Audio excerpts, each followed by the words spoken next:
El antiguo Egipto, una gran civilización cuyos orígenes permanecen rodeados de misterio. Aquí The Rock desde Egipto. Hace mucho calor para revelar la verdadera historia del rey escorpión. No estoy en Egipto, sino en el decorado de mi nueva película, El Rey Escorpión, que fue uno de los primeros gobernantes de Egipto. Era un tipo poderoso, carismático e increíblemente guapo. Más o menos como yo. Pero, ¿sabían que existió un verdadero rey escorpión hace más de 5000 años? Los arqueólogos están empezando a conocerlo. Pero por lo que ya sabemos, este fue un tipo bastante malo. Su nombre era Rey Escorpión. Tenía la tumba más grande del barrio, y puede que incluso ayudara a inventar el lenguaje escrito. Hablamos de un hombre que pudo haber sentado las bases de una de las más grandiosas civilizaciones de la historia de la humanidad, e inspiró una de las mejores películas del celuloide. Les vamos a contar la historia del verdadero Rey Escorpión.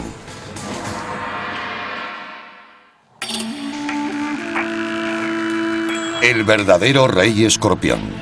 Primera parte. Egipto, el lugar de nacimiento de la civilización. Tierra de pirámides, momias, jeroglíficos, dioses con cabezas de animales y reyes poderosos. Los eruditos pensaban que sabían cómo había comenzado todo, pero estaban equivocados. Hoy los arqueólogos de todo el mundo viajan a los desiertos más desolados de Egipto, buscando pistas en la arena y enfrentándose a las criaturas más letales del mundo, intentando descubrir los orígenes de esta desconcertante tierra y la identidad de sus primeros faraones. Lo que están encontrando es toda una nueva dinastía y un misterioso rey desconocido. Su nombre inspiró una película de Hollywood, El Rey Escorpión. Pero las circunstancias de su vida son mucho más fascinantes que la ficción. El Rey Escorpión podría ser creador de la escritura, la religión, los ritos guerreros y edificios monumentales en una época que ni siquiera sabíamos que había existido. La búsqueda del verdadero Rey Escorpión es un viaje de 5000 años al nacimiento de la civilización egipcia.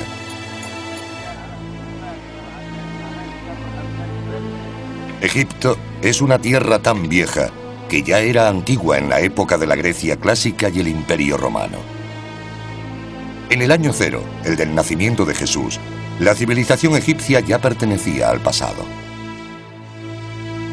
El antiguo Egipto dejó de existir con su último gran faraón, la legendaria Cleopatra.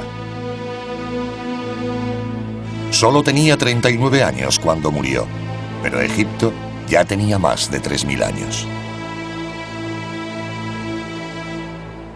Se sabe mucho del fin de la civilización egipcia, pero poco de su nacimiento. ¿Cómo empezó todo? Para encontrar los orígenes del antiguo Egipto, debemos retroceder en el tiempo hasta el 3500 a.C., mucho antes del tiempo registrado. Las tribus nómadas se mueven por las fértiles riberas del río Nilo. A lo largo de cientos de miles de años, sus campamentos temporales se fueron convirtiendo en pueblos y ciudades.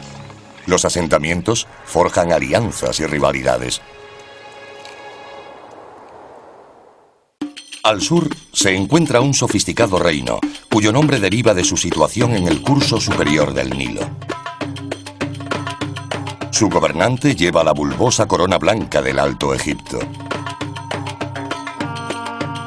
En el norte, donde el delta se abre al mar Mediterráneo, se alza su menos organizado homólogo, el Reino Bajo, gobernado por quien lleva la corona roja con lengua.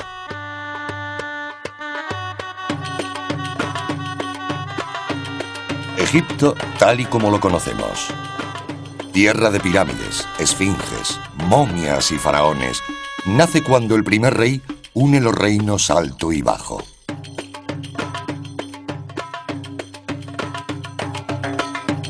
¿Pero quién es el primer rey de Egipto? Irónicamente, esa pregunta ya incordiaba a los antiguos egipcios.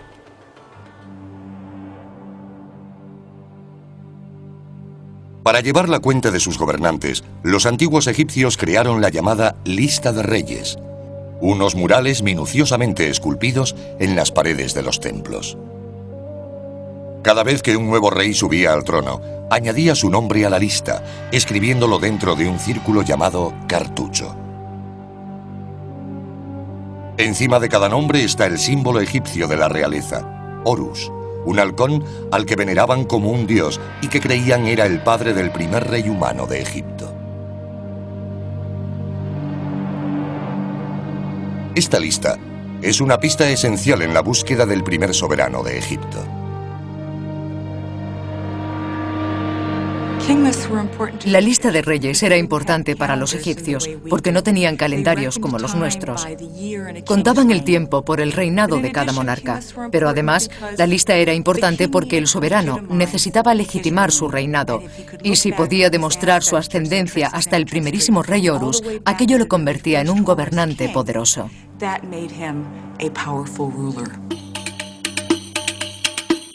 Tras conquistar Egipto, Alejandro Magno utiliza la lista de reyes para establecer una nueva dinastía de faraones griegos. Los reyes tolemaicos, de los que Cleopatra es la última gobernante de importancia, legitiman su reinado como griegos, grabando sus nombres en la lista de reyes, colocándose en el linaje de los grandes faraones de Egipto. Pero los tolemaicos también utilizan la lista como calendario, una puerta al pasado de Egipto. Por primera vez, registran la historia de Egipto en un lenguaje diferente al jeroglífico. De hecho, son los griegos quienes llaman a la escultura egipcia jeroglíficos, que significa grabados sagrados. El libro más importante sobre Egipto, escrito en griego, es la Egiptiaca, de 3 volúmenes. En el siglo II a.C., uno de los reyes tolemaicos encargó a un sacerdote llamado Manetón que escribiera la historia de Egipto. En ella se remonta 30 dinastías hasta llegar a la fundada por un rey al que llamó Menes, el primer rey de la primera dinastía. Pero ¿hasta qué punto es fiable la lista de reyes? En la época en que Manetón escribía la suya, intentaba trazar 3000 años de historia. Y para empeorar las cosas, solo conocemos su traducción de la lista de reyes por otros antiguos eruditos. La obra original se perdió.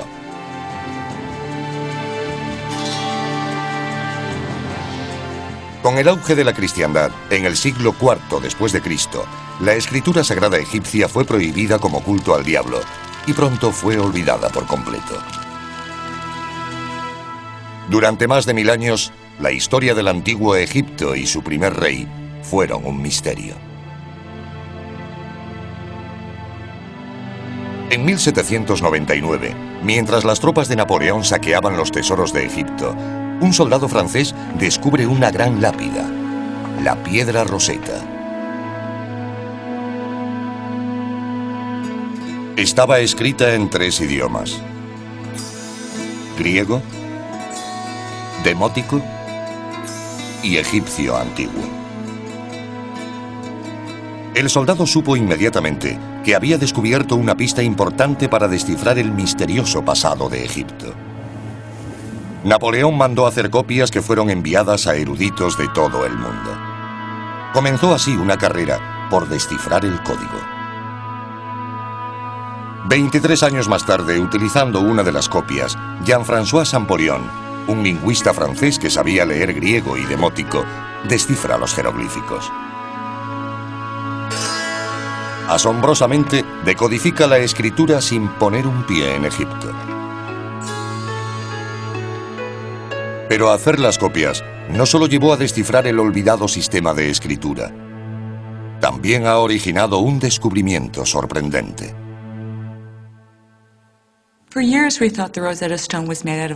Durante años se pensó que la piedra Roseta era de basalto negro, pero recientemente ha cambiado de color y se ha vuelto gris y rosa. Se debe a que cuando fue descubierta, la entintaron para hacer las copias de las inscripciones. En los 2 últimos años, al acometer trabajos de conservación, se descubrió que el negro desaparecía para revelar un trozo de piedra de granito gris y no basalto negro, como hemos creído durante 200 años.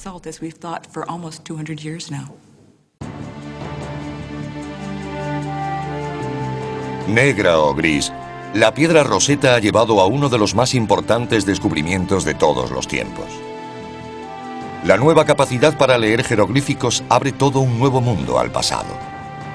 De repente, los estudiosos del siglo XIX y los buscadores de tesoros pueden leer las fuentes egipcias originales. Redescubren al rey Menes como el primer faraón de la primera dinastía. Pero pronto surge una nueva duda. En 1898, 2 jóvenes egiptólogos desentierran una placa votiva que literalmente reescribe la historia egipcia. Se trata de uno de los documentos más importantes del antiguo Egipto. Es llamada Paleta de Narmer, por la figura central, el rey Narmer. Pero hay un problema. Narmer no está en la lista de reyes. Sin embargo, el simbolismo de la paleta sugiere que Narmer podría haber sido el responsable de la unificación del Alto y Bajo Egipto. Esto le convertiría en el primer rey de la primera dinastía. En una cara, el rey Narmer lleva la corona emplumada del Bajo Egipto, mientras examina una fila de prisioneros decapitados. En la otra, lleva la redondeada corona del Alto Egipto y blande una maza sobre un cautivo arrodillado.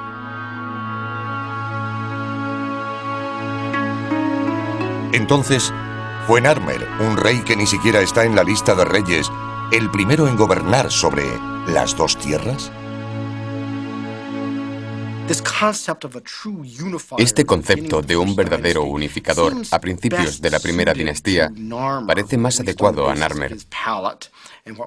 En base a su paleta y otros materiales encontrados, sabemos que eliminó toda oposición para un gobierno faraónico unificado de todo el país.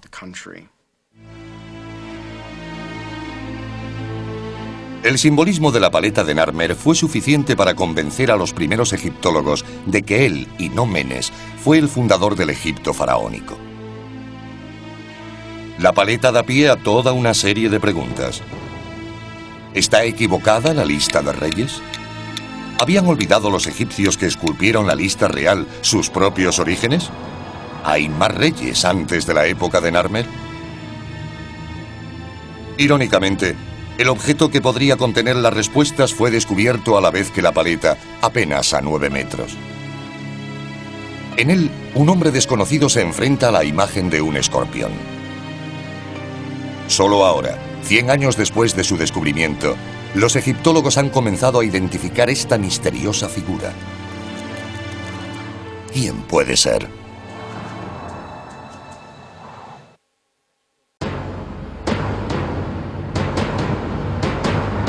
El misterioso objeto, con la imagen de un hombre y un escorpión, es la cabeza de una gran maza ritual.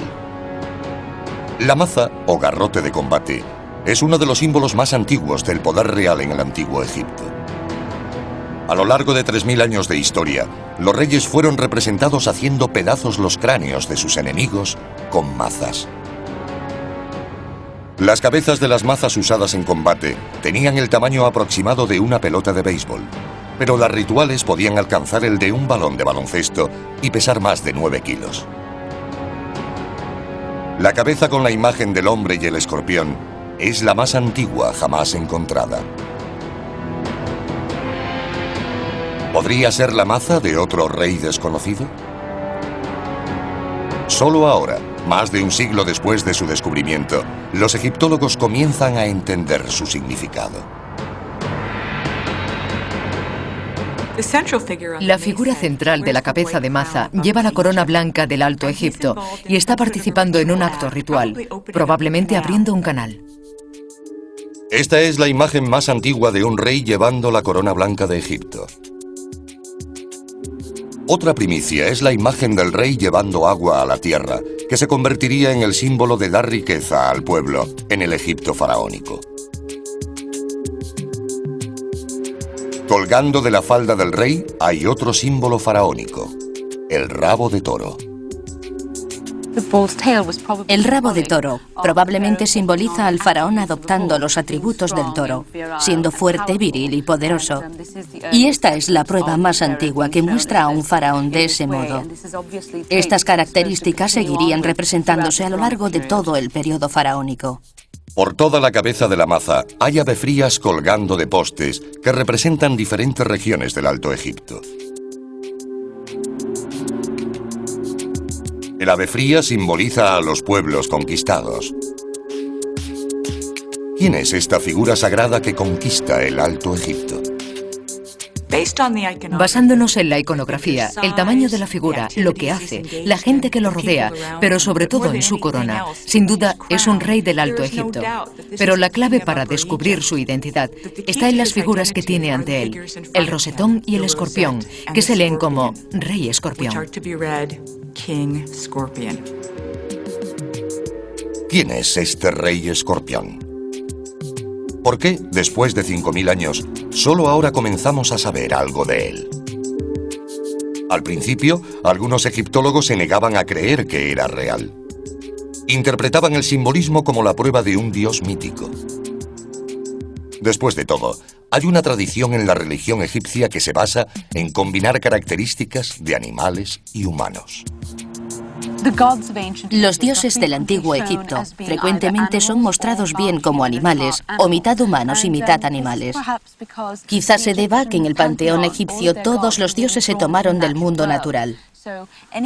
Cualquier cosa que vieran en la naturaleza contra la que necesitaran alguna protección, que utilizaran en su propio beneficio o que necesitasen explicar, la convertían en una divinidad después de algún tiempo.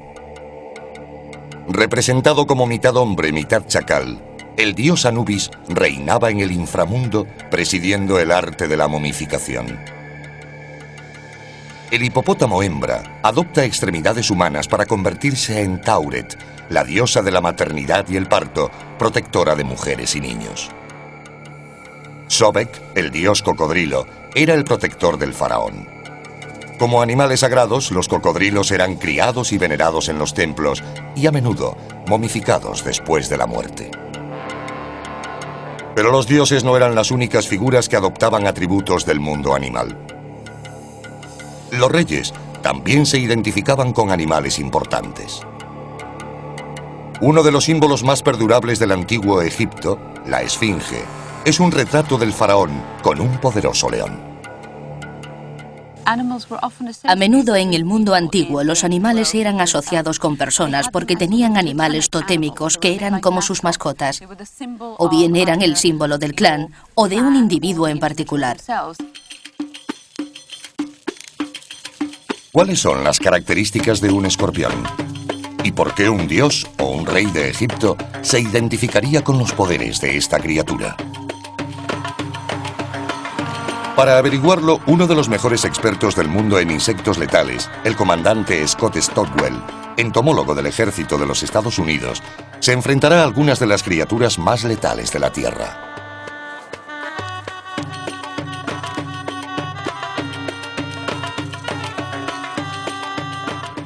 Existen más de 1500 especies de escorpión con nombres como homicida del sur, emperador y cazador de la muerte.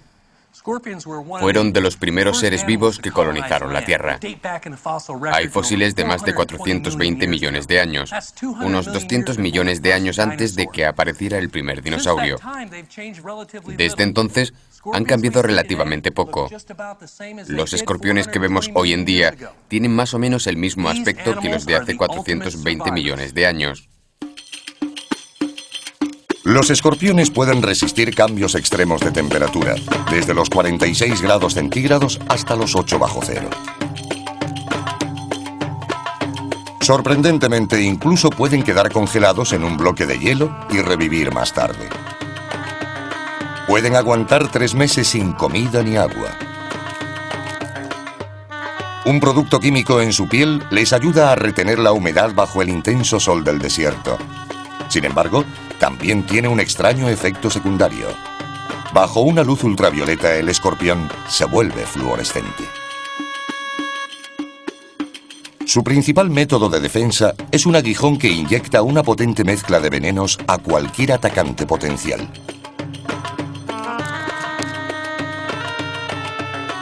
De las 1500 especies conocidas, 20 pueden matar humanos y varias se encuentran solo en Egipto. Este es un escorpión egipcio común. Su nombre científico es Androctonus australis, que en latín significa homicida del sur. El nombre es bastante apropiado, ya que tiene una gran cantidad de veneno neurotóxico muy potente. Este habría sido un animal común con el que los egipcios se topaban diariamente. Es muy rápido, un asesino silencioso, y es fácil comprender por qué el rey escorpión se identificaba con este animal. En la antigüedad, la gente perecía a menudo por la picadura de un escorpión. Pero si sobrevivían, durante unas horas se sentían a punto de morir. El dolor inmediato es parecido a golpearse el dedo con un martillo, o quizá como clavarse un hierro candente. Es muy desagradable y muy doloroso. Como los escorpiones inyectan un veneno neurotóxico en el sistema nervioso, la víctima puede sentir dolor por todo el cuerpo. Inmediatamente se siente dolor en las articulaciones, especialmente en los codos o en las axilas si pica en la mano, o en la ingle si lo hace en el pie. Puede sentirse una especie de hormigueo en el pecho, náuseas o salivación excesiva con un vapeo incontrolado. Algo desagradable para cualquiera. Estos son síntomas de una liberación excesiva de adrenalina, hormonas y presión sanguínea que provocan arritmia cardíaca y colapso circulatorio. Puede provocar que los pulmones se llenen de fluidos. En cualquier caso, el problema con el corazón o el encharcamiento de los pulmones puede causar la muerte, y así sucumbía la mayoría. Afortunadamente, hoy podemos llegar a un hospital y recibir un tratamiento para las picaduras de escorpión, así que no suelen verse muertes como las de antes. Pero sin duda en la antigüedad la picadura del escorpión era una sentencia de muerte. Su mortífero aguijón, la velocidad de su ataque y su capacidad para sobrevivir en condiciones extremas son las características naturales del escorpión. Basándonos en la antigua tradición egipcia de combinar animales y hombres, el rey escorpión fácilmente podría ser un dios mitológico o un rey real. ¿Qué fue en realidad? ¿Una deidad egipcia o un hombre de carne y hueso? Una forma de demostrar que fue real es encontrar su tumba.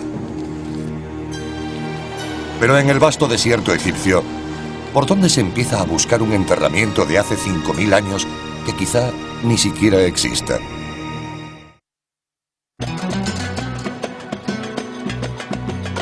La actual Abidos. Situado a 480 kilómetros al sur del Cairo, la mayoría de turistas nunca esperarían que este remoto pueblo fuese una vez la ciudad más importante del antiguo Egipto.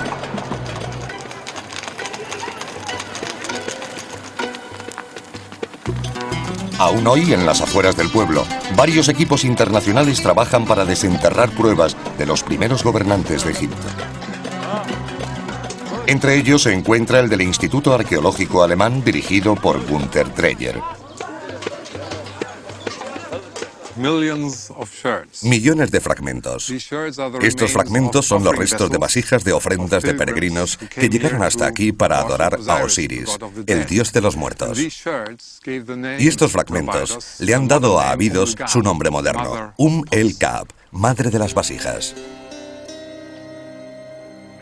Limitado por un lado por las tranquilas aguas del río Nilo y por el otro por los imponentes riscos del desierto, Abidos, la necrópolis egipcia, una ciudad de los muertos, parece ser poco más que una ruina cubierta por la arena del implacable Sáhara.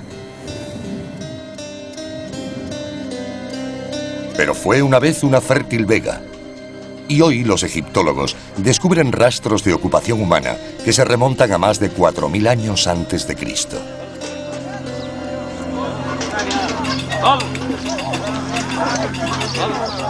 Abidos era antigua incluso para los primeros egipcios. Ya en el 2000 a.C., lejanos antepasados de estos trabajadores llevaban a cabo algunas de las primeras excavaciones arqueológicas de la historia. Igual que hoy, los antiguos egipcios tamizaron la arena en busca de pruebas de los reyes fundadores y los restos de dioses ancestrales.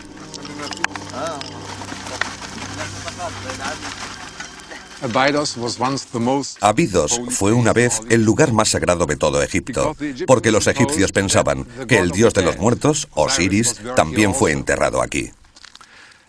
Según la mitología, fue un antiguo rey de Egipto, por lo que era bastante natural suponer que había sido sepultado aquí. Y acometieron excavaciones a gran escala para encontrar su tumba. Pensaron que la habían encontrado y situaron aquí un lugar de culto. Todo egipcio devoto intentaba venir para hacer una ofrenda a Osiris. Y aquí podemos ver los restos de todas esas ofrendas, millones de fragmentos de vasijas. Más de 4.000 años de vasijas rotas. Vasijas hasta donde alcanza la vista. Cada fragmento representa una ofrenda de buen vino o aceite importado, traído por gente corriente que buscaba una vida segura después de la muerte.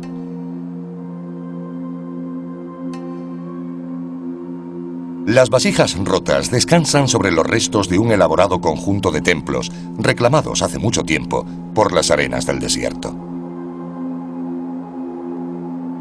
Sin embargo, un monumento principal se alza sobre el desolado paisaje. Un templo dedicado a Osiris, el dios del inframundo y padre del primer rey mitológico de Egipto, Horus, el halcón.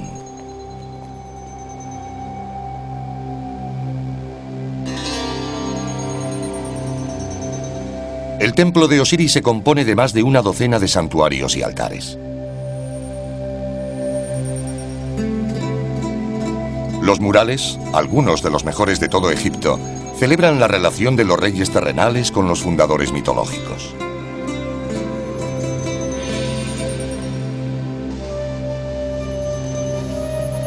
Cuanto más se adentra en el templo, más sagrada es la historia. En lo más profundo hay un mural que representa una de las leyendas más sacrosantas de la religión egipcia. Una historia que nos da una pista importante para descubrir a los primeros reyes.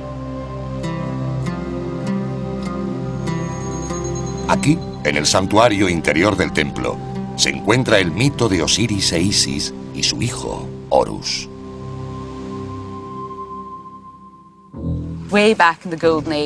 Hace mucho tiempo, en la Edad Dorada, cuando los dioses gobernaban Egipto, reinaba el dios Osiris, que estaba casado con su hermana Isis.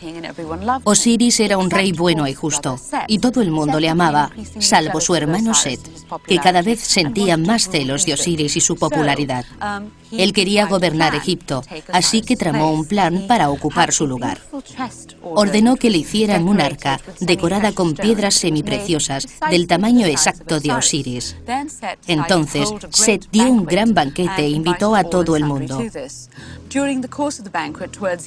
En su transcurso, cuando todo el mundo estaba muy alegre, Set dijo que quería que probaran el arca. Quien cupiera, se quedaría con ella, algo parecido al cuento de Cenicienta. Mucha gente lo intentó y nadie cupo, hasta que finalmente entró Osiris, que por supuesto cabía perfectamente. En ese momento Set y sus secuaces cerraron la tapa del arca y arrojaron el cuerpo de Osiris al Nilo. Isis sufría tanto que decidió hacer algo.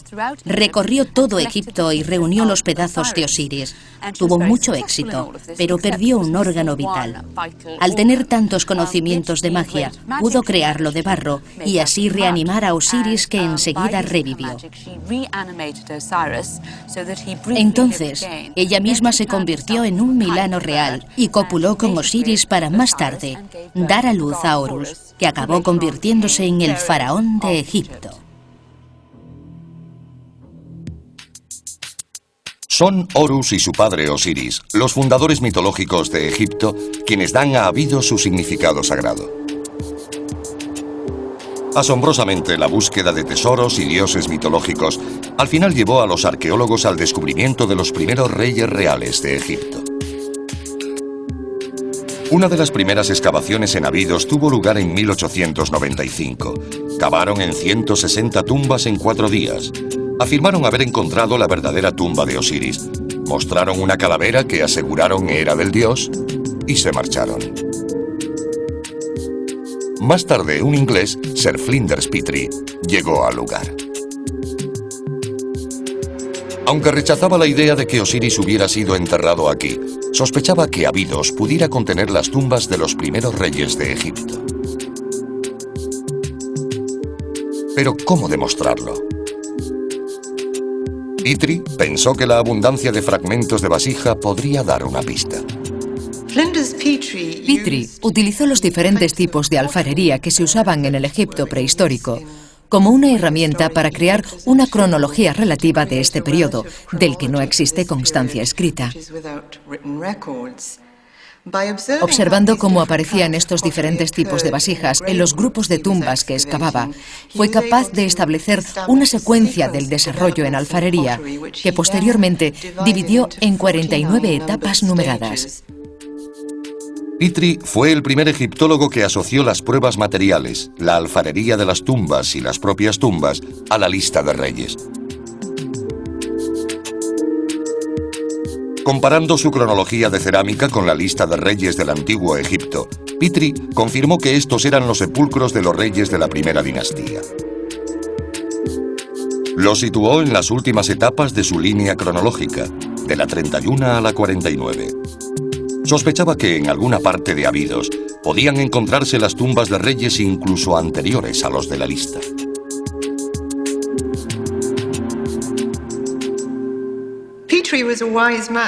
Petrie era un hombre inteligente.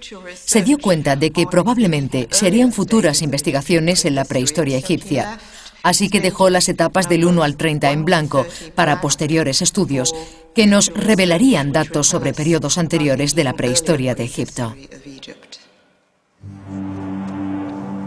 Aquí, en una zona de Abidos previamente pasada por alto, Gunther Dreyer recoge literalmente los pedazos de donde Petrie los dejó. Busca esas primeras tumbas de reyes anteriores a la primera dinastía, las tumbas de la dinastía Cero.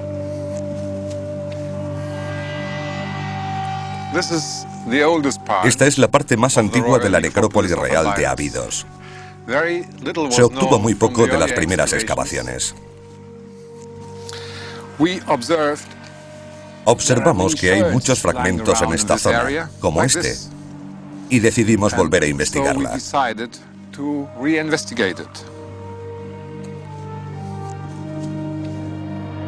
Mientras examinan el paisaje lleno de fragmentos de vasijas, descubren depresiones en el suelo que a menudo indican la existencia de tumbas subterráneas.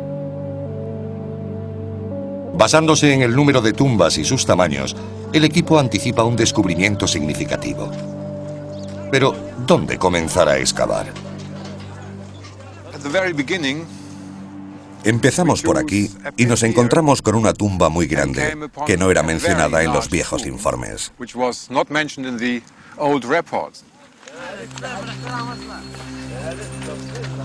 Comienzan a cavar. Y pronto, justo bajo el nivel del desierto, el equipo descubre la primera pared de ladrillos de barro. A medida que se retira la arena, pueden ver que la pared forma parte de una enorme cámara subterránea. Desentierran más ladrillos, más paredes y más cámaras, hasta un total de 12. Esta no es una tumba ordinaria. Es la tumba predinástica más grande encontrada. De hecho, es comparable en tamaño a algunas de las de los reyes de la primera dinastía. Entonces, ¿de quién es? Por desgracia, probablemente en la antigüedad, la tumba había sido saqueada. Falta la momia. Los pocos objetos que quedan son llevados al centro de operaciones de la misión alemana en Abidos, donde Dreyer y su equipo examinan las pruebas. La cámara grande contenía vestigios de un santuario de madera y estaba conectada a las demás por medio de pequeñas endijas a modo de puertas. Pensamos que este grupo de 9 cámaras era la representación de un palacio. Algunas todavía estaban llenas de alfarería. Había un tipo especialmente interesante porque no era egipcio, sino importado. Alfarería traída de Palestina. Jarras de vino, cientos de ellas. Estas jarras de Palestina indican que las rutas de comercio internacional ya existían. Cientos de vasijas importadas deben significar que la tumba pertenece a alguien de gran riqueza y poder. Encontramos unos objetos de marfil como este o este. Uniendo las piezas, forman un juego de mesa. Obviamente, temían que la vida después de la muerte fuese algo aburrida y estaban equipados con juegos. Uno de los objetos de marfil de un juego parecido a los dados es exactamente igual a uno encontrado en la tumba del rey Tut, enterrado 2000 años más tarde. Dreyer sospecha que, de hecho, esta es la tumba de un rey desconocido de Egipto. Finalmente, encuentra el símbolo definitivo del poder real. Dentro de la cámara grande encontramos en la esquina un cetro de marfil que nos indica que sin duda esta era una tumba real. El cetro, con forma de un bastón de pastor, se convertirá en un símbolo de poder faraónico durante los siguientes 3000 años. Mediante la prueba del carbono 14, Dreyer determina que este es el cetro intacto más antiguo jamás encontrado en Egipto. Con el antiguo cetro en mano, Dreyer cree haber descubierto a un rey anterior al tiempo de los reyes. ¿Cuál es su nombre? Descubrimos muchos fragmentos de alfarería, algunos completos, con inscripciones en tinta. Y los más importantes son aquellos en los que aparece la imagen de un escorpión.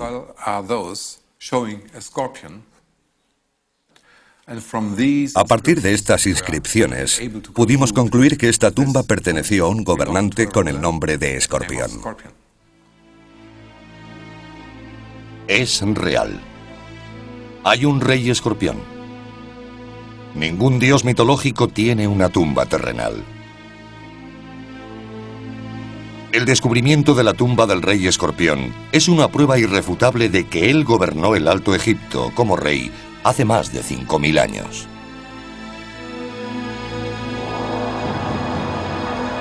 Pero fue rey antes de la época de los reyes, y su descubrimiento da lugar a toda una nueva dinastía, la dinastía Cero.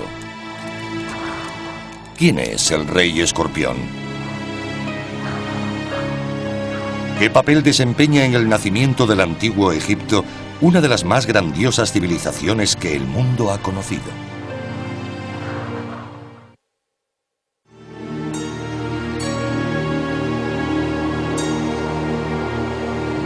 Las características de la tumba del rey escorpión sientan las bases para los enterramientos de todos los faraones durante el resto de la historia egipcia.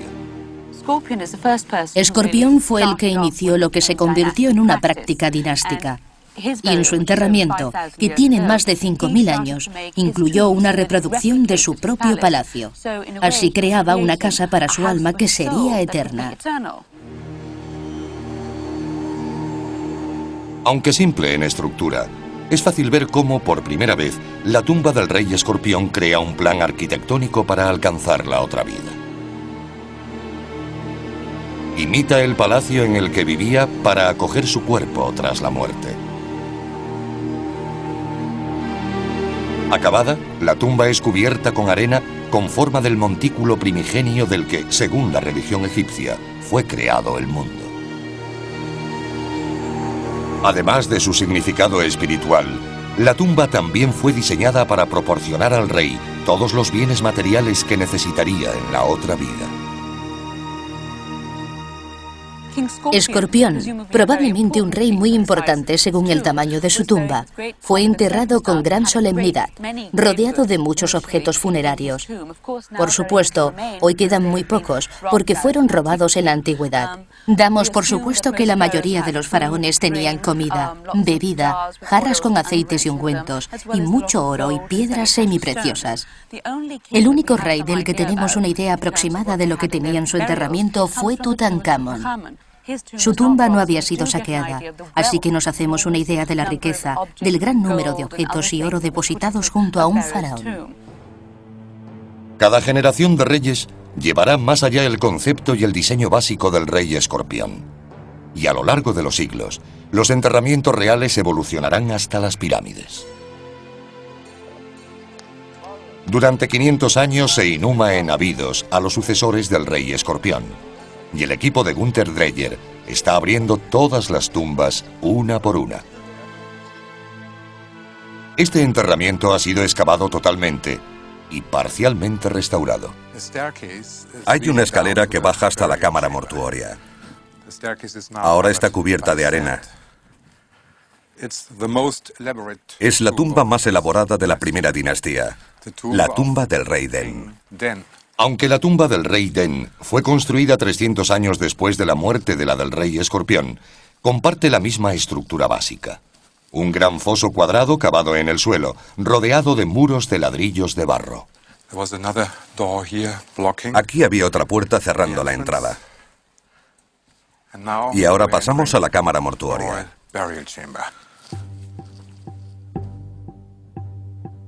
La cámara estuvo solada con grandes losas de granito rojo y negro. En el centro había un enorme santuario de madera que ocupaba casi toda la cámara. Alrededor había ofrendas parecidas a las encontradas en la tumba del rey escorpión. En principio, esta cámara mortuoria es igual a la de Escorpión. Un gran foso revestido de ladrillo. Pero aquí tiene un espesor de 4 metros. El techo se construyó con grandes vigas de madera de cedro, probablemente importadas del Líbano. Por encima del techo, como en la tumba de Escorpión, había un montículo de arena representando al montículo primigenio. Pero este estaba recubierto de ladrillos de barro, creando una plataforma larga y baja con forma de banco, conocido como mastaba, la palabra árabe para banco. 500 años después de Escorpión, el faraón de la segunda dinastía, Khâsekhemoui, construiría la más grande y última tumba de Abidos. Pero Khâsekhemoui añade una importante innovación al montículo de Escorpión. Construye una mastaba en piedra. En principio, es lo mismo.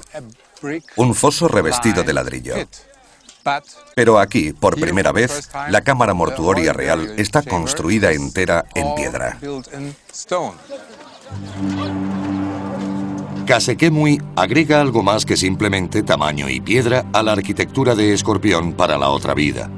Un componente completamente nuevo. A menos de 1 kilómetro de su tumba, hay otra estructura monumental funeraria construida por Khâsekhemoui. Cuando los egiptólogos la descubrieron, no estaban seguros de qué era. Algunos pensaron que era una fortaleza, otros que podría ser el almacén construido por José, según la Biblia. Posteriores investigaciones demostraron que este enorme recinto funerario pretendía ser la casa de la eternidad de Khâsekhemoui. Está construida con ladrillos de barro similares a los utilizados en la tumba del rey Escorpión. De hecho, hoy se sigue utilizando la misma fórmula. Se mezcla tierra, paja y agua. Se le da forma y se seca al sol. Los trabajadores de Khâsekhemoui hicieron millones de ladrillos de barro y los transportaron a 1,5 kilómetros para construir las paredes del recinto de 10 metros de altura y 5 de grosor. Hoy, el recinto funerario de Khâsekhemoui es la estructura de ladrillo de barro más grande del mundo. Ciertamente, El monumento causa honda impresión al hombre que literalmente añade el siguiente paso a la arquitectura para la otra vida del rey escorpión: Imhotep, el arquitecto de la primera pirámide de Egipto.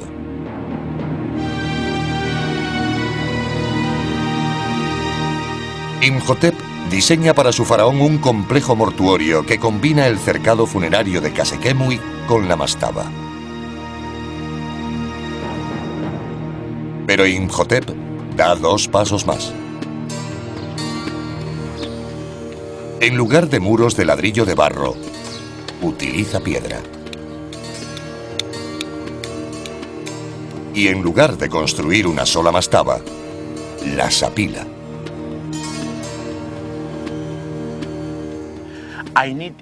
Quiero que todo el mundo mire esta piedra y piense en ella. Esta es la primera piedra utilizada en cualquier construcción de la historia. Esta es la pirámide escalonada. La pirámide escalonada cambia la imagen de Egipto para siempre. Ayudados por 5.000 años de erosión, los arqueólogos han descubierto cómo evoluciona la pirámide escalonada desde la sencilla tumba del rey escorpión. Imhotep comienza con el simple banco o mastaba. Luego le da un acabado de caliza blanca, quizá porque originalmente nunca pensó en construir algo más alto. Pero entonces decide apilar una mastaba de piedra sobre otra hasta alcanzar 6 niveles.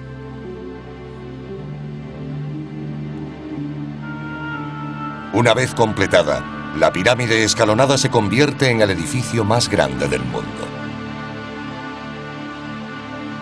En el corazón de esta colosal estructura está la misma creencia que inspiró la tumba del rey escorpión. A lo largo de esta evolución, las construcciones, desde la mastaba de Abidos hasta las grandes pirámides de Giza, han estado destinadas al enterramiento de los reyes para la otra vida. En 100 años, la pirámide escalonada evolucionará hasta la verdadera pirámide. Y durante los siguientes 1000 años, los faraones construirán pirámides para asegurar su viaje a la otra vida. La construcción de las pirámides alcanza su punto álgido en Giza, casi 2500 años antes de Cristo. Con una altura de 152 metros y unos 240 metros de ancho, la Gran Pirámide de Keops es la estructura de piedra más grande del mundo y debe su propia existencia a la sencilla tumba de ladrillos de barro del rey escorpión.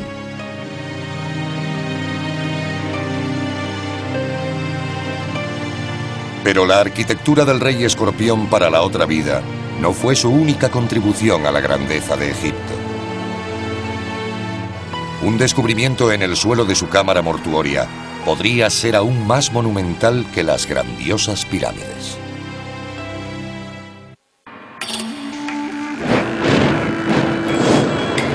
El verdadero rey escorpión. Segunda parte.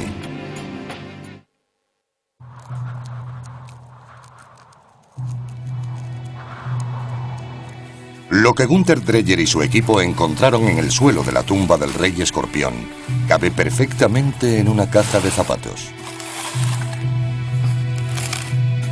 Aunque pequeño en tamaño, su significado es monumental. Lo que encontraron son etiquetas de hueso y marfil del tamaño de sellos postales, 160 en total. Cada una de las etiquetas del rey escorpión está grabada con sencillos dibujos: árboles, pájaros, serpientes y elefantes. A primera vista, los grabados parecen dibujos primitivos, parecidos a los encontrados en cuevas y alfarería prehistóricas. En las pinturas rupestres, una imagen es lo que es. Un pájaro significa pájaro. Pero las etiquetas del rey escorpión quizás signifiquen algo más. La primera pista que Dreyer advirtió es que muchas de ellas contenían más de una imagen. Una intrigante complejidad para unos grabados tan primitivos. This, for example, Esto, por ejemplo, muestra a un elefante en las montañas y un árbol. Esta muestra un árbol y un animal parecido a un perro o un chacal. Primero, Dreyer trató de interpretar las etiquetas como grupos de dibujos, pero no les encontró sentido. Entonces se preguntó, ¿y si estos grabados no son simplemente dibujos, sino más bien símbolos? Si así fuera, las etiquetas del Rey Escorpión serían la escritura más antigua del mundo. A primera vista, no sabíamos para qué fueron hechas, pero algunos de los signos nos recordaban a los jeroglíficos. Los estudiamos con más cuidado, intentando averiguar si se trataba de escritura o no. Dreyer comenzó su investigación fechando las etiquetas mediante el proceso del carbono 14. Pero los resultados no fueron los que esperaba. Las etiquetas del Rey Escorpión databan en torno al 3250 a.C., más de 200 años antes del nacimiento estimado de la escritura. Se cree que surgió alrededor del 3000 a.C. en Mesopotamia, en el actual Irak. Conocida como cuneiforme, esta caligrafía con forma de cuña fue creada presionando varillas o cañas en arcilla fresca. Las pruebas sugieren que el alfabeto cuneiforme evolucionó a partir de un sencillo sistema de numeración. Los estudiosos han creído durante mucho tiempo que los mesopotámicos introdujeron su sistema de escritura en Egipto a través del comercio. Así, a principios de la primera dinastía, alrededor del 3000 a.C., los egipcios transformaron la escritura mesopotámica en jeroglíficos. Pero si las sospechas de Dreyer sobre las etiquetas del Rey Escorpión son correctas, desmiente completamente la teoría actualizada aceptada sobre los orígenes de la escritura. Significaría que la escritura egipcia se creó de forma independiente de la de Mesopotamia. El descubrimiento implicaría que esa escritura, quizá el invento más importante del mundo, se originó antes en Egipto. Pero, ¿cómo probarlo? Para considerarlo un verdadero sistema de escritura, cada dibujo debe significar más de lo que representa. Una serpiente debe ser más que una serpiente. Debe representar un valor fonético. En otras palabras, una serpiente debe representar una letra del alfabeto. Usando jeroglíficos egipcios como guía, Dreyer intenta leer las etiquetas de escorpión fonéticamente. Esta muestra a un elefante en las montañas. Si empleamos el valor fonético de jeroglíficos similares, el elefante se leería como Ab y las montañas como Yu. Juntos serían Ab-Yu, que es el nombre de Abidos. Así, estos grabados pueden leerse como una temprana escritura jeroglífica. Tal y como Dreyer había esperado, el elefante y las montañas funcionan como letras del alfabeto. Juntas, forman sílabas para deletrear el nombre de la antigua ciudad de Abidos. Pero, ¿funcionará con otras etiquetas? Seguimos probando y aquí tenemos una etiqueta en la que aparece una serpiente sobre montañas.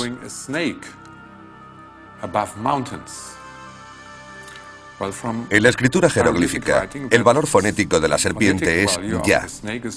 Las montañas, como hemos visto antes, se leen como Yu. Al lado hay un signo que nos recuerda al que significa noche. Un horizonte con un rayo. Su valor fonético sería Garech. Así que podemos leer Yu Garech, montañas de la oscuridad. Dreyer se dio cuenta de que el signo para montañas, Yu, aparece en varias etiquetas. Hay otras en las que aparece el mismo grupo, formado por una serpiente encima de las montañas. Pero al lado no está el signo para oscuridad, sino un pájaro. El valor fonético de este pájaro es Yag, que significa luz del sol, por lo que en conjunto se leerían montañas de la luz del sol. Montañas de la oscuridad y montañas de la luz. Eso es lo que significan fonéticamente. ¿Pero qué significa? Dreyer solo tuvo que observar el paisaje alrededor de la excavación para averiguarlo. En el Alto Egipto, el sol sale por el este, sobre las montañas, y se pone por el oeste, sobre las montañas, o tras ellas. Las etiquetas se refieren a las montañas del este y del oeste, dos regiones distintas del Alto Egipto. Dreyer está seguro de estar leyendo las escrituras más antiguas del mundo. Estas etiquetas solo pueden ser entendidas como escritura fonética. Como símbolos, estos signos no tendrían ningún sentido. Leyendo las etiquetas del rey escorpión, Gunther Dreyer reescribe literalmente la historia. Estas demuestran que los jeroglíficos egipcios eran un sistema de escritura completo anterior al cuneiforme mesopotámico.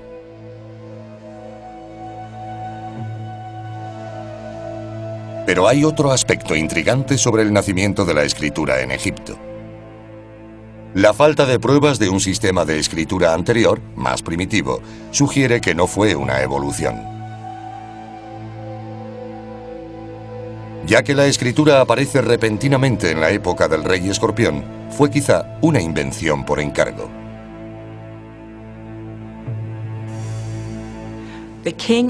El rey de la época se dio cuenta de que necesitaba un sistema de escritura para los tributos y otras materias. Ordenó a sus cortesanos que lo crearan y así lo hicieron. No se trata de un desarrollo lento. Prácticamente fue inventado de la noche a la mañana. Quizás sea prematuro decir que fue el rey escorpión quien ordenó la invención de la escritura. Pero las etiquetas de su tumba demuestran claramente que entendió la necesidad de escribir y tuvo el poder para hacerlo.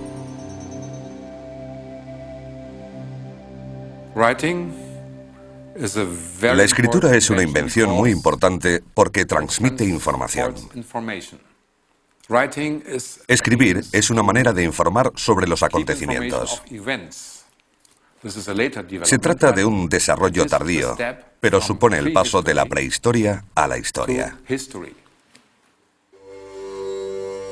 ¿Tendría la historia en mente el rey escorpión si de hecho fue él quien ordenó la invención de la escritura?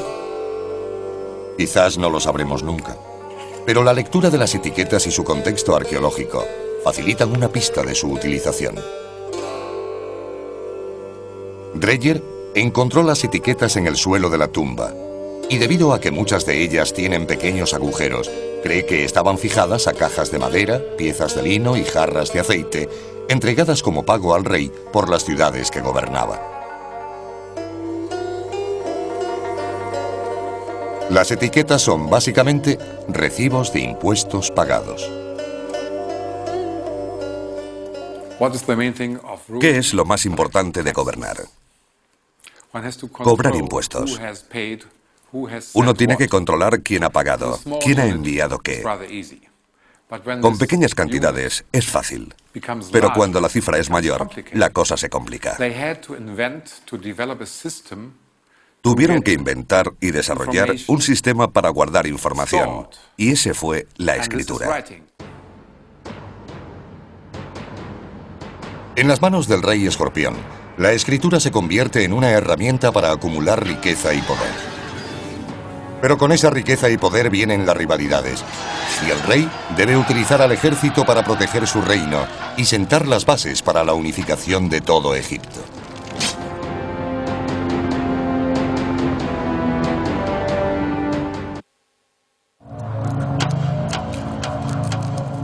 ¿Cómo conquistó el rey escorpión el Alto Egipto?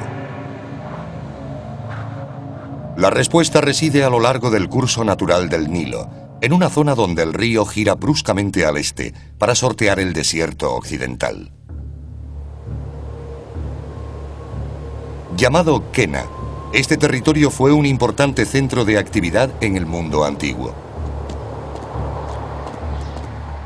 El egiptólogo John Darnell, de la Universidad de Yale, ha estado explorando la zona durante más de una década. Hoy muestra un descubrimiento que puede desvelar los misterios de la subida al poder del rey Escorpión y ser el documento histórico más antiguo de Egipto y probablemente del mundo.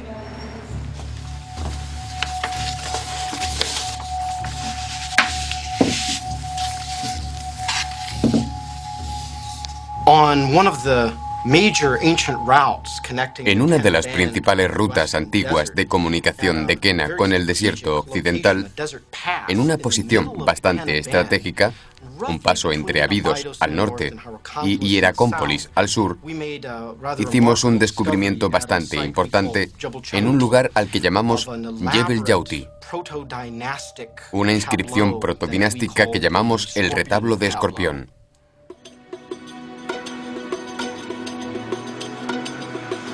Mientras John Darnell descifra las inscripciones en Yale, su esposa, Deborah Darnell, pasa gran parte del año en el campo, explorando antiguas rutas y reuniendo nuevas pruebas. Darnell practica lo que ella llama arqueología de guerrilla, protegiendo el lugar de vándalos y ladrones, así como de la arena, el viento y la erosión, los enemigos naturales de su frágil descubrimiento.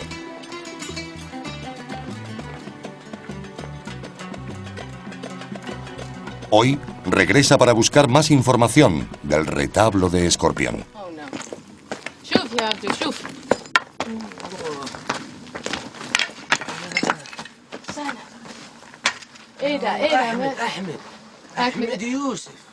Alguien ha grabado su nombre sobre la inscripción.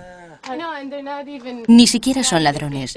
Solo han puesto sus nombres en el mejor sitio, que es donde Horus Escorpión escribió el suyo.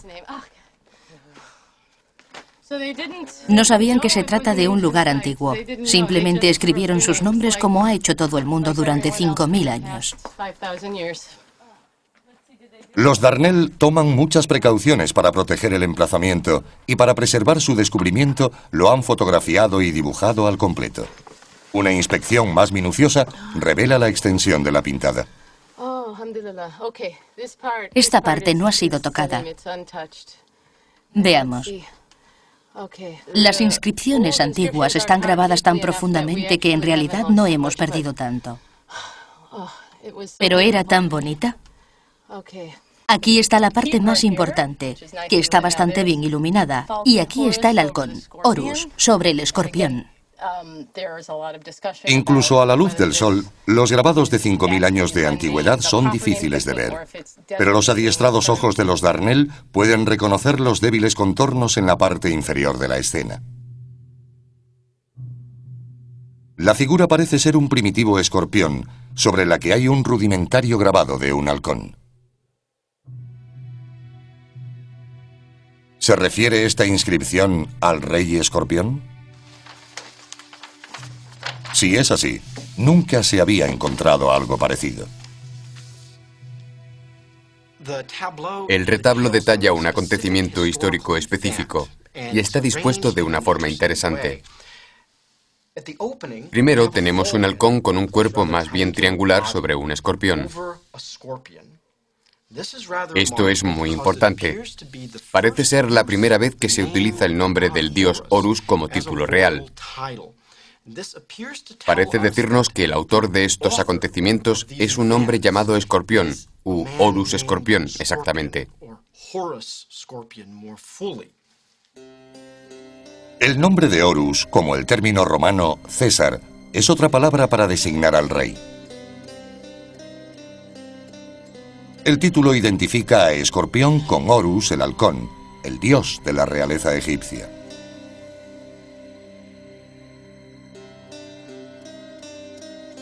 Los soberanos posteriores tendrían hasta 5 nombres reales que simbolizaban sus muchos poderes. Pero el nombre de Horus seguirá siendo utilizado por todos los monarcas en los siguientes 3000 años. Notablemente, el rey Escorpión es el primero en la historia egipcia que usa el título de Horus. Trabajando en la inscripción, Darnell busca más pistas sobre el rey escorpión. Participa en una procesión. Lo sabemos porque hay un emblema aquí que indica que se trata de una procesión religiosa. Aparece un hombre vestido con una prenda envolvente, quien probablemente es una especie de oficiante con un largo bastón. Esta misma figura religiosa, una especie de sacerdote, puede ser encontrada en muchos objetos importantes de la historia del antiguo Egipto, incluyendo la paleta de Narmer. Siguiendo al sacerdote, hay otra escena familiar.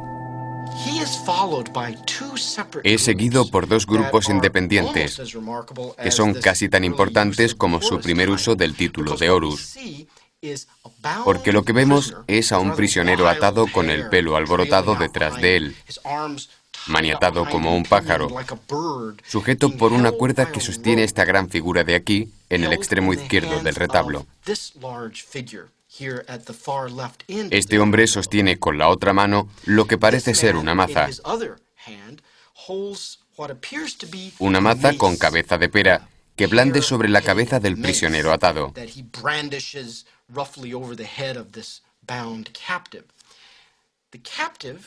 El cautivo parece ser identificado. Detrás de él hay una cabeza de toro sobre una especie de poste, como si su nombre o emblema totémico fuera cabeza de toro en una vara. Darnell piensa que cabeza de toro en una vara podría ser el nombre del rey de Nakada, una antigua ciudad rival situada en el Nilo entre Hieracómpolis y Abidos. ¿Y quién es el conquistador del rey de Nakada? El hombre que lo controla y que, por consiguiente, protagoniza la escena, no es otro que el gobernante, blandiendo su maza con la que despacha a los enemigos. Horus Escorpión. Aunque de naturaleza primitiva, el grabado muestra una imagen de poder muy importante: el rey esgrimiendo la maza sobre un cautivo. Destinada a convertirse en prototipo para reyes posteriores, la misma escena aparecerá en objetos y paredes de templos durante el resto de la historia egipcia. Pero la imagen del retablo de Escorpión es la escena de violencia más antigua que puede ser asociada a un acontecimiento histórico específico. El significado es claro. Todo el acontecimiento recibe un sello protojeroglífico, una cigüeña con una cría de serpiente bajo el pico, que significa victoria.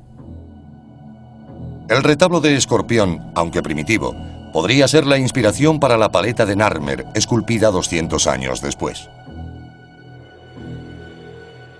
Sus temas principales son idénticos. El rey vencedor golpea la cabeza de su rival y lo celebra con una procesión de victoria. La mayoría de los egiptólogos creen que la escena de la paleta de Narmer representa un acontecimiento histórico real. ¿Podría suceder lo mismo con el retablo de Escorpión? Aquí tenemos un acontecimiento histórico real que simboliza la victoria de Horus Escorpión sobre el ejército de Nakada. Y esta misma victoria, junto con la subsiguiente procesión de vuelta a Abidos, parece haber ocurrido aquí mismo, en Jebel Yauti. Si Darnell está en lo cierto, el cuadro de Escorpión podría ser el primer documento histórico conocido de suma importancia.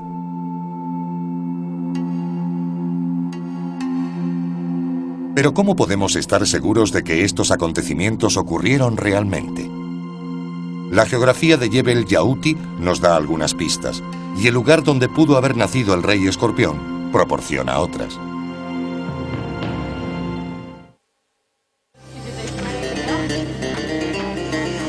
Jebel Yauti, el lugar donde el rey Escorpión grabó su retablo de victoria, está situado a medio camino entre Abidos, que queda al norte, e Hieracómpolis, al sur.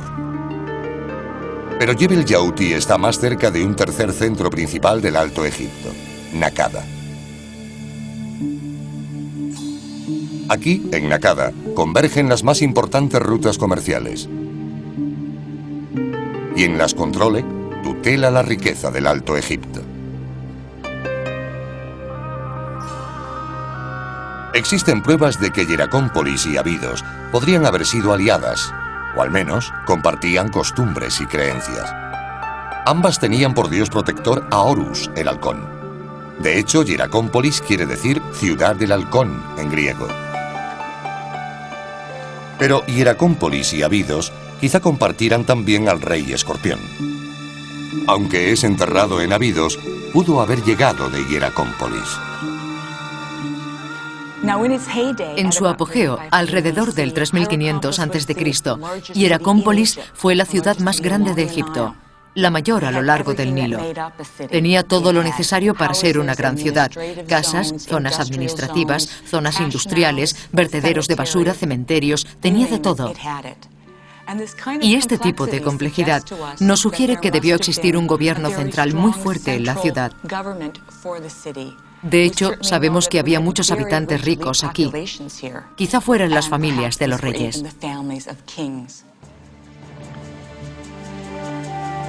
En este ambiente favorable, las semillas de la política, el arte, el comercio y la religión, en resumen, de la sociedad, fueron sembradas para florecer rápida y abundantemente. En Hieracómpolis, los arqueólogos han encontrado las momias más antiguas de Egipto y los restos de su primer templo. Aunque la estructura no ha podido ser recuperada, templos posteriores por todo Egipto reflejarán los mismos elementos arquitectónicos básicos. Esta es una maqueta del templo de Hieracómpolis que data del 3500 a.C. aproximadamente. Hemos podido reconstruirlo basándonos en los restos encontrados, principalmente fosos, y en dibujos del mismo periodo, que nos dan buena prueba de que podemos reconstruirlo de este modo. Este tipo de arquitectura continuó usándose a lo largo de toda la historia egipcia y se convirtió en modelo para los lugares sagrados en los templos.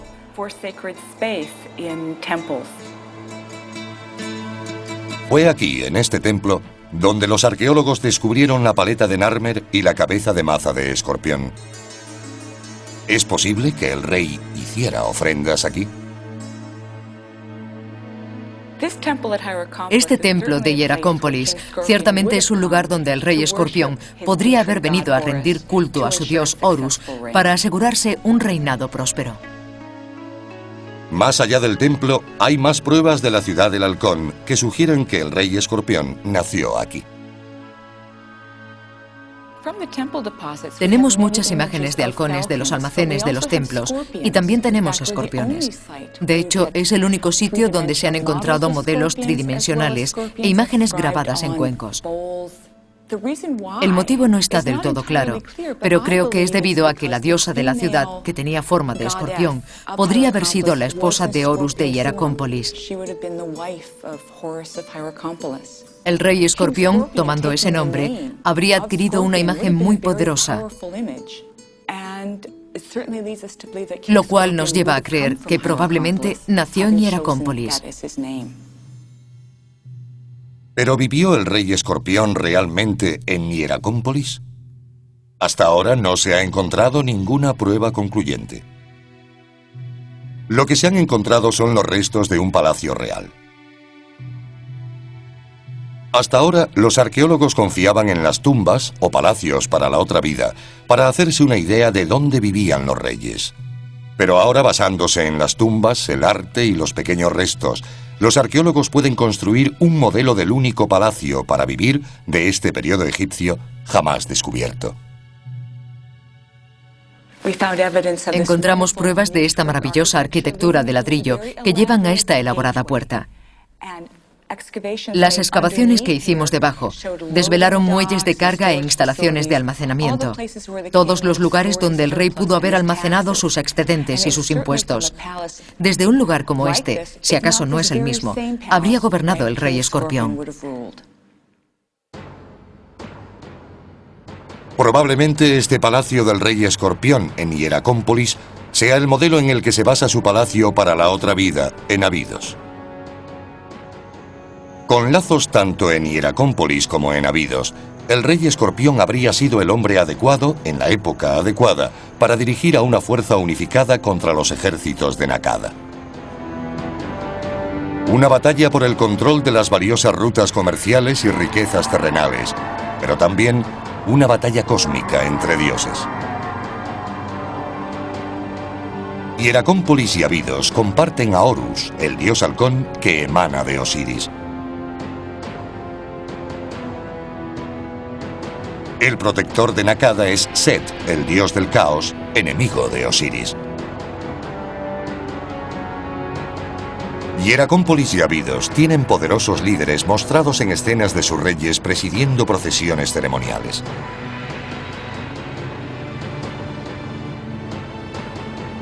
Pero la gente de Nakada, en antiguo arte rupestre, es representada como cazadores y guerreros salvajes y emplumados.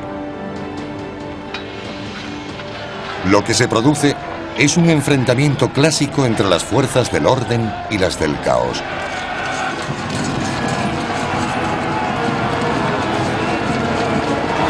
Una cosa es cierta: quien quiera que gane la batalla, controlará la riqueza y el poder del Alto Egipto. Año 3250 a.C. Es el rey Escorpión quien da un paso adelante con una estrategia para derrotar a Nakada.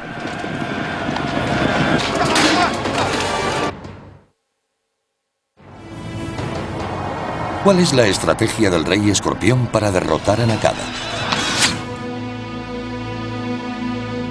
Basándose en la geografía de Jebel Yauti, un remoto puesto avanzado en el desierto, y en el hecho de que el retablo esté situado aquí, John Darnell cree que Escorpión lanzó un ataque sorpresa que comenzó exactamente en Jebel Yauti.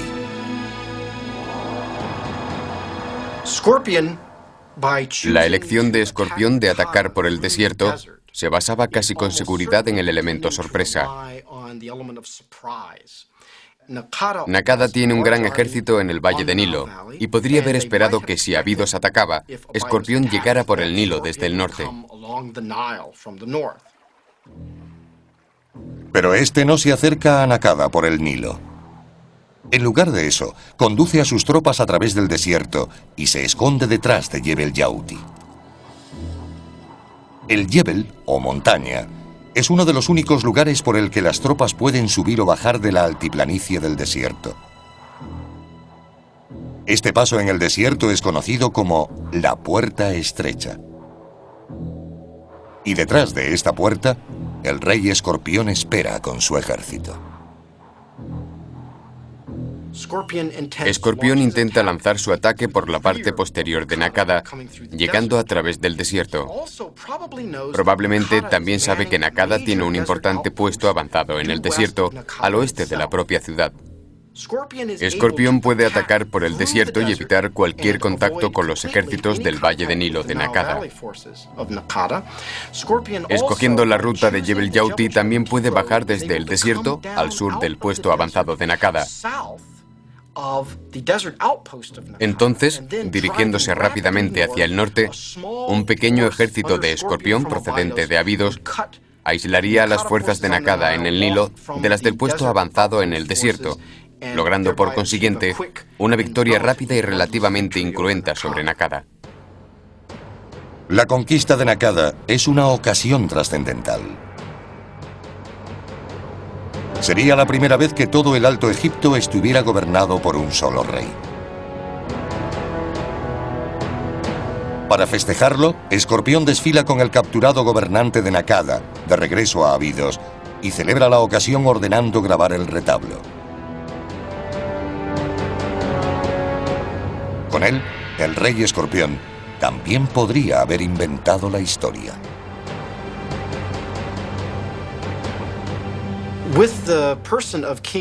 Con la persona del rey Horus Escorpión, nos encontramos en el vértice entre prehistoria e historia. El propio retablo y numerosos elementos de su tumba, en Abidos, muestran el nacimiento de la escritura jeroglífica.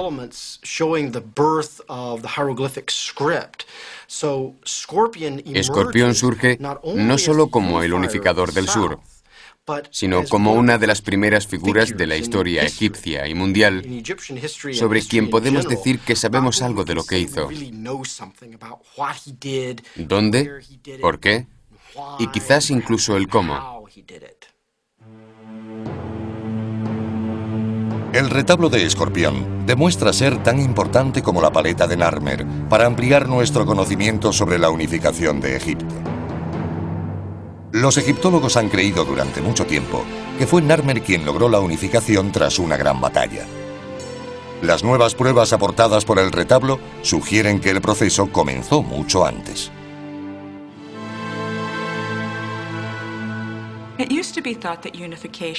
Solía pensarse en la unificación como un acontecimiento único. Simplemente fue una gran guerra y al final el vencedor se convirtió en rey del Alto y Bajo Egipto. Hoy en día está claro que la unificación fue un proceso largo y elaborado que implicó muchos combates, pero también diplomacia, comercio, transferencias tecnológicas, etc.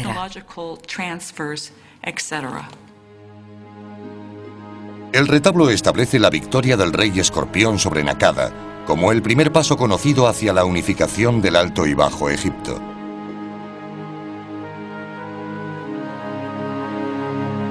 Y en muchos sentidos, la consolidación del Alto Egipto pudiera ser el acontecimiento crucial para la creación final de un Egipto unificado, faraónico.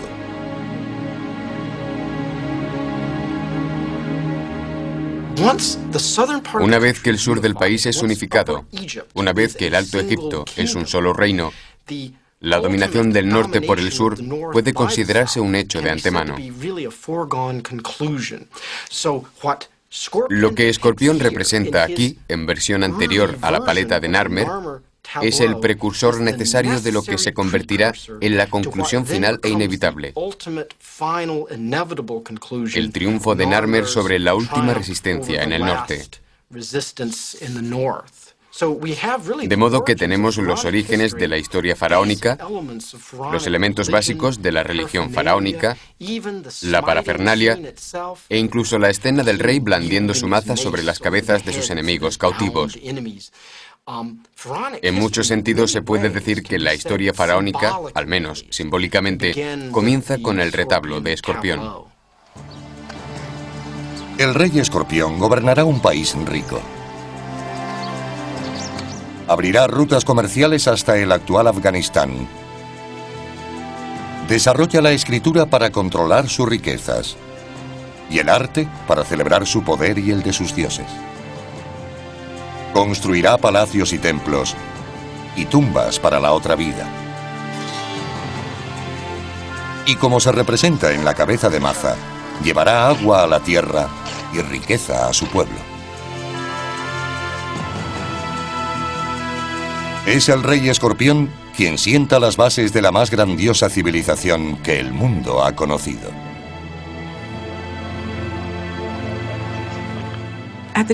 En la época del rey Escorpión ya estaban presentes todos los elementos básicos de la civilización egipcia.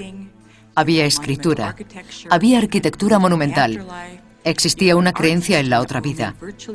Había un sistema de arte que permanecerá prácticamente igual durante los siguientes 3000 años y una creencia perdurable en la importancia del rey para el gobierno y para la dirección del universo egipcio. En conjunto tenían todo lo necesario para crear una de las civilizaciones más duraderas del mundo.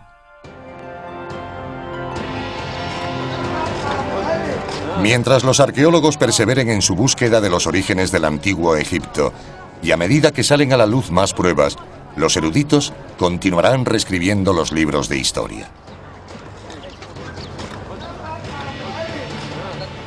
Quizá al final, la persona reconocida como uno de los fundadores del antiguo Egipto sea el rey Escorpión.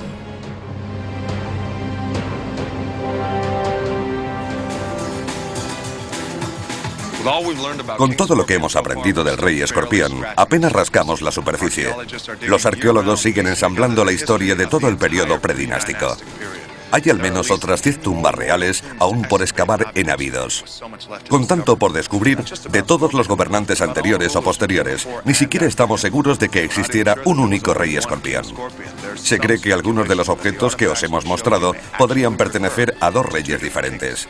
Pero al menos sabemos que hay un solo rey escorpión en el cine. Soy yo, y me gustaría verles entre el público. Soy The Rock. Gracias por acompañarnos.